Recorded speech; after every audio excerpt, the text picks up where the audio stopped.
Hello again, and thank you for staying with us. We continue here. The Department of Health says the public healthcare system is set for a serious revamp. Appointment of doctors, fixing healthcare infrastructure, but also reviewing human resources policies are some of the changes set to be made in the public healthcare system.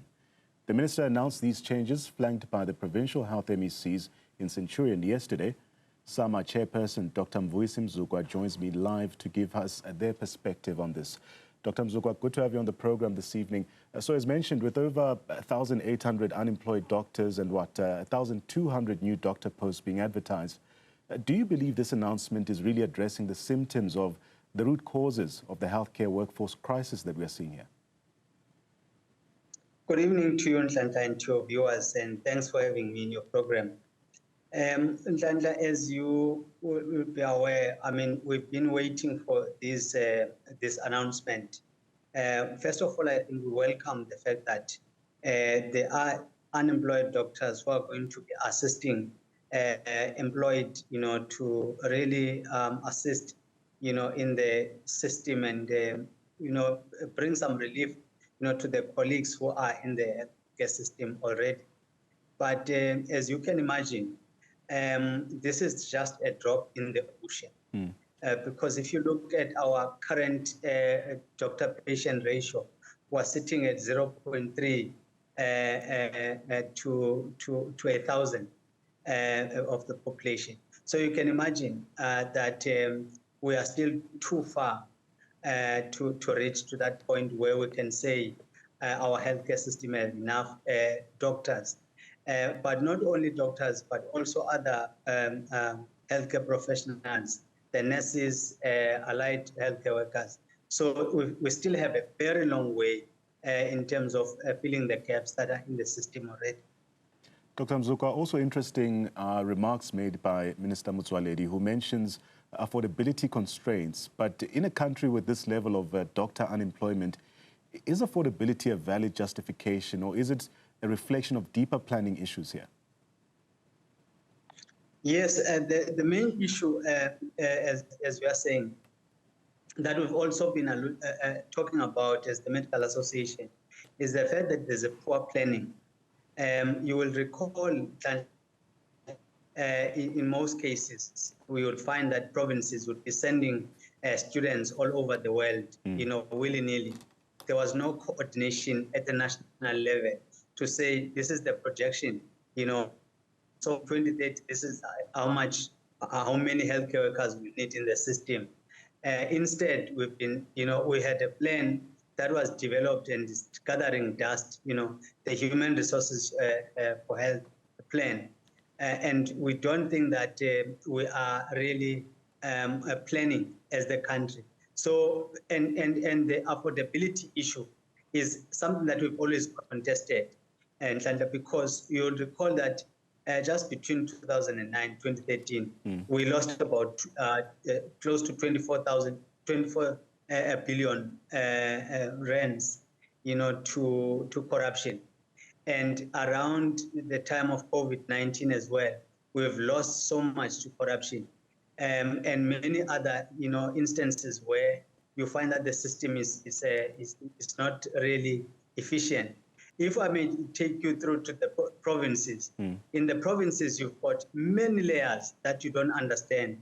It's same like we see in the bloated cabinet, because in the provinces, we see chief directors, a director, and deputy directors, all these meaningless positions that we see in the provinces.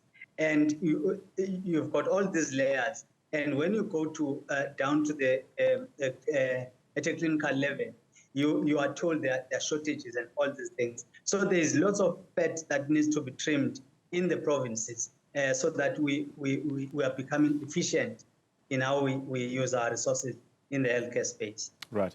But I want us to address another layer here. How can the Department of Health then ensure that the recruitment of these 1,650 professionals doesn't fall into the usual patterns of urban centralization, leaving rural and also peri-urban areas still struggling?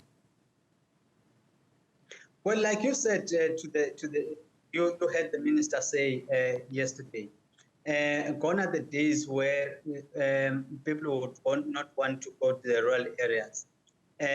People want to work wherever there's a space, because they are determined to give a service now to the communities. But what we have not been told is when is this employment of these doctors is going to come into the system. And like you said, the distribution of those. But like you are saying now, it would be crucial that we see where the need is, so that we don't miss opportunities to employ people in the rural areas, and they are left neglected again. Right. So the review of these 4 long-standing policies, it also includes the remunerative work outside the public service and committed overtime as well. It does signal quite a shift. From your perspective, how have these policies then helped or even harmed the system historically? Well, like what the minister said, there are few doctors who've been misusing, some, of these ROAPs and stuff like that. But also there was a challenge of leadership, where there was poor management on the side of the department. So it is on both sides. But the disappointment about this panel that has been appointed by the minister is that we don't see clinicians on the ground who understand what is going on in the ground. We do see academics, some of them who may have lost touch with what is happening on the ground. So we're worried that that aspect is missing, in terms of informing the decisions that are going to be taken on these policies. Dr. Mzukwa, the NHI legislation is also facing a wave of legal challenges. As a medical leader, how do you see these lawsuits shaping the NHI's trajectory, if you will? Are they a constructive pushback or resistance to change? No, they are not a resistance to change. But maybe before I get there, give you some clarity as well. There's what we call universal health coverage, which is a project that was started by the United Nations and the World Health Organization. And universal health coverage is the end goal. It's where we want to be. It's not the NHI. The NHI is in South Africa, a financing model, that is attempting to finance healthcare, but it does not talk to the reform. Because if you were to go with the current system, where you've got poor ethical leadership and governance, where you've got shortages of staff, where you have broken machinery and all these things, it is not going to be assisting in that. If you look at the Act itself, it does not address those things. It is just a financing model that is going to be purchasing services and not building hospitals and all these things. So I think that's the first thing that people need to understand. But the second thing is, people are talking about, they agree, with the fact that we do need universal health coverage, but we always have to, assist where we think there is a problem. Because if you look at our participation at South African Medical Association, in the green paper we participated, we gave input. In the white paper we gave input. The policy, the bill, we've been giving input. We even went to the portfolio committee, to give our input. We petitioned the NCOP. We petitioned the president to say, these are the concerns. But what do you do, Nhlanhla, when your government is not listening to you? You look for a platform within the legislation that is going to force government to respond to you. Our issue there is not to win the case, but it is to get clarity on, the issues that we are concerned about in as far as the NHI is concerned. But Dr. Mzukwa, do you feel that there's been enough consultation, especially with frontline health workers and professional bodies, in really shaping the NHI bill, or has this been too top-down here? It was too top-down, because even if you look at like I said, in our case, and not only ourselves, but also other organizations and other stakeholders who've been, contributing. That's why now they're taking government to court. But not only that, if you look, for example, at those road shows that were organized, right. by the portfolio committee also. Those were just political gatherings, to be honest with you. Those were political gatherings, that had nothing to do with communities. So if you were really honest with organizing, communities, you wouldn't populate this with political parties because you are pushing your agenda.